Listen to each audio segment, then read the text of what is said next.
Samantala mga kabrigada, ang mga natalo nga ho sa eleksyon, pinaalalahan ng bawal pong i-appoint sa gobyerno sa loob ng 1 taon.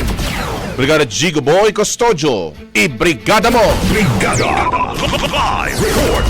Nagpaalala ang Commission on Elections na bawal maitalaga sa anumang posisyon sa gobyerno ang sino mang kandidato na natalo sa halalan sa loob ng 1 taon matapos ang eleksyon.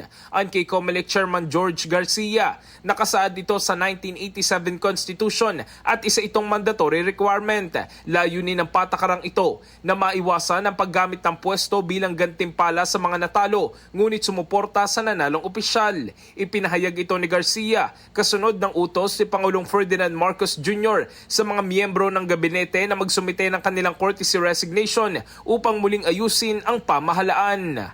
In the heart of changing lives, ako si Brigada Jigo Custodio ng 105.1 Brigada News of Manila.